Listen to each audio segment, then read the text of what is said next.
journaliste bi daal di tàmbali muy ay recueillement yoo xamante ne dañ ko fay amal yu am solo macha allah di ay ñaan wéet ak sunu borom liñ fa mënti ñaan rek yàlla na ko sunu borom nangu ci barki Seydina Muhammad sallallahu alayhi wa sallam ci noonu nag la ñuy daal di rek xuusee ci waxtaan wi itam daañu ko tàmbaleek rek li ñeel wàllu arrêté bu ministre de la communication jëm ci yenn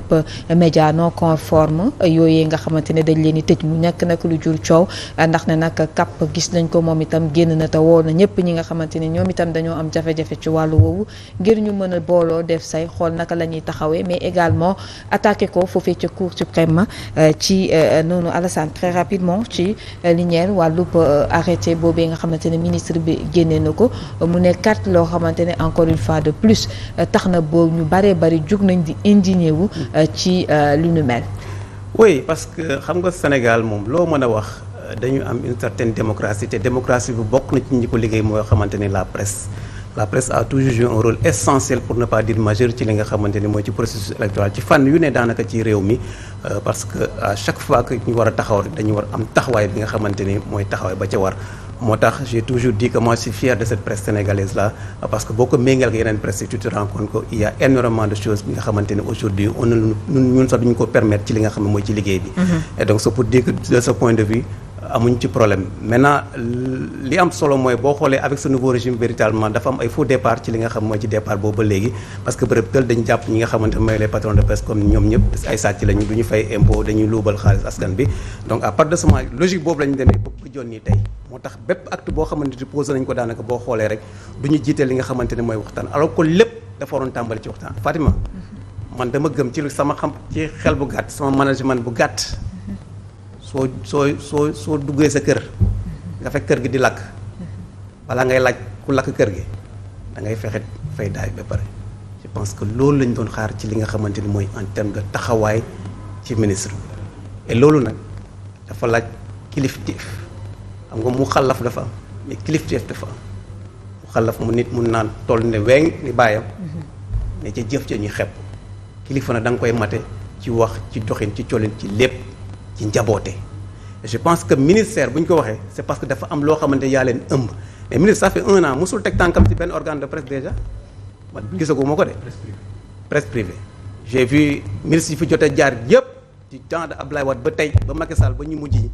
à chaque fois bu ñu leen ne moom mos nañ def benn tour d'horizon sax ñoom nemmeeku. voilà un point très essentiel Alassane nga soulever que muy jëm ci wàllu parce que dafa mel ni ñoom dañoo ñëwee woon ak position de guerre quand même ak ñi nga xamante ne ñoo di les médias parce que on n'a même pas vu parce que mu programmé woon na gisanteeg peut-être patron de presse yi après ci la ko daal di dàqee ba jëmi jamono mais ñu gis ne tout le temps dafa am benn divergence bu dox ci diggante ministre bi ak ñi nga xamante ne ñoom ñoo di. Médias yi. waaw mais c'est parce que c'est le premier ministre qui a lancé les hostilités moom moo ñëw taxaw ne patron de presse ngeen jàkkaarloo ay sàcc lañu après mu ne ministre gars yi ci wóob topp leen ci gars yi ñoom ñëpp ñu topp ci léegi koo wax ñu la convention yi nangam si je dis que Sen TV n'a jamais bénéficié de convention te tey la gën a taxaw. et Bougane wax na ko ba taay ñun ñu déglu xam nañ li ci nekk ci biir kër gi donc pour dire aujourd'hui que à partir de ce moment rek day biaiser li nga xamante ni mooy les relations malheureusement leneen loo ci def rek day nuroog leneen te également li ñuy wax ni également ci jëm ci wàllu assainissement de la presse bi mais mi ngi ci code bi Macky Sall moo ko tàmbale ce n'est pas du nouveau amuñoo ne assise sur la presse bi ba conclusion ba teg ko mi ngi fi donc ça veut dire que y a rien de nouveau lii bees mooy cette relation de haine bi nga xamante ñu ngi koy nourrir vis-à-vis de la presse et loolu laay wax ne loolu nag kilifa mooy mat pour mu xam ni dafa njaboote presse dafa am ñu fay liggéey di fa tedd di daan seen doole avec dignité et fierté au même titre que ñoom et donc soo ñëwee en tant que kilifa pour man da ngay toog d'abord ak ñi nga xam les vrais acteurs nga toog waxtaan ak ñoom ci jafe-jafe yi aujourd'hui kenn mënta laam-laamee li nga xamante ni mooy les secteurs de la presse en train d'agoniser loolu bien avant la sax avant ñoom ba fii c'est pas pour rien que Macky Sall bu ñu jàkkaarloo patron de presse yi mu leen éponger naa li nga xam mooy la dette parce que à un moment donné également il a compris parce que toog na waxtaan nit boo toogee waxtaan forcément di nga am loo jàng ci moom di nga xam lu bees loo xam ne lu xamoo parce que ñoom c'est pas des acteurs de la presse ils sont pas des acteurs ils sont à la périphérie pour organiser pour yeneen mais ñi koy dund dëgg ñooñu nga mën a waxal mais malheureusement aujourd'hui le ministre nekkul ci dynamique boobu noonu depuis mu toogee ba léegi on a vu que ay mesures rek lay jël et malheureusement day jël ndogal yoo xamante ne aujourd'hui je pense que et c'est salutaire que organe de presse yi la CAP CDF ñoom ñëpp taxaw pour attaquer li nga xamante ni mooy cet arrêté là parce que su fekkee ne arrêté moom moo ko jël alors que ñun dañ jàpp ni l'interlocuteur direct mooy le CNRA su fekkee ne moom mooy décider directement ak la presse je me demande également aujourd'hui quel est le rôle du CNRA dans ce cas parce que normalement c'est le CNRA qui est chargé de réguler les médias suñuy mise en demeure suñuy interpeller la presse c'est à travers le CNRA pourquoi aujourd'hui le ministre s'arroge ce plein pouvoir là di ko jël ba pare jël arrêté boo xamante ni nga génne ko le 22 bàyyi ba le 25 soog a woo nit ñi di leen mettre devant le fait pour man yooyu mooy loo xamante ni véritablement mooy mooy à corriger et malheureusement loolu ñu nekk di nemmeeku avec ñi nga xam mooy autorités yi et pour man loolu forcément nag day biaiser li nga xamante mooy les relations très bien Alassane c'est important dañ ci jot ay jeunes yoo xamante ne dañu ci investir dugal seen xaalis ci seen média tey ñu ne dañ koy tëj alors am ñu la interpeller sur cette question dire que au même moment ñu ngi wax ne dañuy bëgg emploi des jeunes tey ñu ngi dëkk ndëgg ñenn ñi nga xamante ne soit ñu ngi employé soit yaa ngi ñëw pour daan sa doole pour bañ a def li nga xamante ne peut-être moom moo di leneen alors par rapport ak cette décision du ministre. Est-ce que décision bi mérité woon na sax quand même ñu taxaw di ci wax pour le moment. c'est très mérité. parce que sincèrement je pense que la presse privée. Depuis l'arrivée de ce nouveau régime pare nañ pour affronter les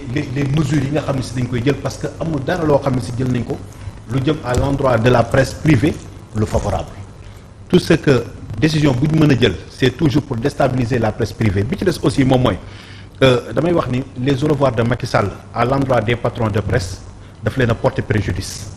parce que bi muy les au revoir yi mu doon def inviter la presse waxtaan ak ñoom pour jëm leen a taxawu éponger certaines dettes ak aussi seet naka lañ leen di taxawoo ñii bind ñu dafa mel ni loolu lañ jël comme arme pour dire que ni cette presse là c'était pour l'ancien régime c'était la presse de Macky Sall sont des gens yoo xam ne ni bu ñu leen fi bàyyee mën nañoo déstabiliser et que cette presse bi demoon toog ak Macky Sall def ak ñoom les au revoir ak lu mën a am le Sénégal en avait besoin la presse soxla woon na ko et aussi Macky soxla woon na ko il fallait vraiment que ñu toll foo xam ne ni les autorités dañuy def la situation financière bu li nga xam ne si moom moo di presse bi seet lan moom moo fi nekkoon le corona bi ñu defee la situation lan la presse fay lan la état bi maye ak lan moom moo ci topp ci ay dettes subventions yi lan fan lañ ci toll mais c'est normal mais malheureusement dañoo ñëw ñu attaqué décret bi nga xam ne moom la fi Macky Sall bàyyi woon nekkat carrément moom dafa bàyyi bay dem muy éponger ay dettes di ko bal la presse do loolu du am commencé attaquer tëj ay compte organe te indi ay problème depuis lors gis nañu boobu ba léegi wàcc ñu presse bi rawatina nag ñi nga xam ne ñoom lañ jàpp ni ay presse contre pouvoir lañ contre pouvoir selon li nga xam ne seen moom moo di ligne bi nga xam ne seen moom la ñuy def li seen ligne éditoriale bi nga xam ne moom lañ tànn tey ji bu fekkee ni presse classique bi forcément dañuy jël li nga xam ne moo di groupe des médias daal di ne presse contre le pouvoir la parce que ligne boobu lañ jël te noonu la ñuy critiquer bu fekkee ci réseaux sociaux da nga naan public SN la mais bu fekkee ne ci beneen côté ngay xool nga ne ñii kat dañuy applaudir les actes yi nga xam ne nii le gouvernement te koy teg da ngay jëkk a jël Walfadjri wala nga dem sans limite mais ñooñu sont pas inquiétés ci décision yi nga xam ne moom lañ jël léegi nag lan la ñuy xaar dëggantaan ci le ministre des télécommunications est-ce que moom daf fi war a nekk pour exécuter li nga xam ne si moom lañ jàpp ñoom comme menace pour jëlee fi liberté d'expression liberté de la presse pour les sites yi nekk ci biti di diffuser est-ce que àbb nañ benn moyen de diffusion bu état bi bu fekkee ne si ni ci TNT bi la fan lañ jaar moyen de transport des images la mais est-ce que am nañ fa accès parce que pour que nga dugg ci TNT bi ba muy nekk ci Excaf c'était difficile rawatina nag léegi bi nga xam ne si jël nañ ko dénkaane ko donc loolu dafa nekk yeneen problème léegi moyen de diffusion bi ñu am moom mooy YouTube bi ak loolu mais YouTube boo xoolee li nga xam ne si moom moo di ay charte moom moo garantir à tout citoyen nga mën a am droit de diffusion léegi nag pour que nga fautif il faut que nga àbb ay image yu jàmbur wala nga utiliser ay données personnelles u nit bu boobaa réclamation bi feneen la mais état bi bu ne léegi sama ay droit dama leen koy xañ man amoo leen droit ma jox leen licence de diffusion ngeen exister mais aussi même bu dul loolu aussi support de télécommunication yi nga xam ne si ne ni support numérique yi am comme les plateformes des réseaux sociaux dama leen koy interdire là day dépasser li nga xam ne si moom moo de la presse privée mais liberté d'expression bu citoyen bi ci boppam dañ koy dindi parce que ki am application ubbi compte am ñu jox ko benn droit mu am chaîne boo xam ne chaîne boppam la mais ci biir chaîne dañuy wax ne il faut nga am contenu de qualité pour que nga mën a diffuser. Contenu de qualité boobu ku ko wax li nga xam ne moom moo di le moyen logistique et moyen logistique dafay bokk ci moyens yi nga am yëpp disposer ko pour def production mais ci kaw loolu yow citoyen bi am nga droit def ko sans autant nga nekk journaliste sans autant nga nekk koo xam ne si ni da ngay wuti ay moyens ci quiconque pour xeex mais yow sa wàllu bopp yow yaa mën a tracer sa bopp sa ligne de diffusion bi nga bëgg léegi nag est-ce que di nga ci am li nga xam ne moom moo di résultat escompté bi pour nga am public boo attiré mais loolu mënoo ci dara léegi nag public bi nga xam ne ñoom ñoo tax ngay diffuser soo nee public bi man kii non seulement reconnaître ma ko mais droit de diffusion ak liggéey bi mu créé boppam sax dama ko koy mujjee xaj mais il faut après nga wax Sénégal wax adduna bi yëpp li ngay def fan nga ko teg donc man dama naan ñi nga xam ne ñoo nekk ci des réseaux sociaux que YouTube que TikTok man dama la wax bu leen inquiété wu parce que vous n'êtes pas concerné parce que seen droit la ngeen am seen contenu am loo xam ne seen tey xarala yi ñoo toll foofu ubbeeku ngeen am sañ-sañu diffuser léegi nag est-ce que état bi dafay topp chaque Sénégalais bu ubbi compte dem di la dénoncer loolu nag bu ko defee day dugg ci beneen problème ñi nga xam ne am nañ seen question très très très compliquée parce que chaîne YouTube ku nekk am nga sañ non dafa moo pour wax la dafa mënut a nekk xamante ne moo di continuer c'est pour dire que ni le ministre ne maîtrise rien de rien la presse classique bi nga autorisé mu dem ubbi am recruter du personnel exister librement créer emploi ba pare di cotiser ci li nga xam ne si moom moo di nu mu tuddati di fay impôt di def lépp mais kooku lan nga ko mën a reprocher leneen amoo dara loo ko mën a reprocher léegi nag li ñuy def mooy na kenn ku ci nekk préparé ku mu neex wutal 15 compte bu ñu tëj nga dem tijji beneen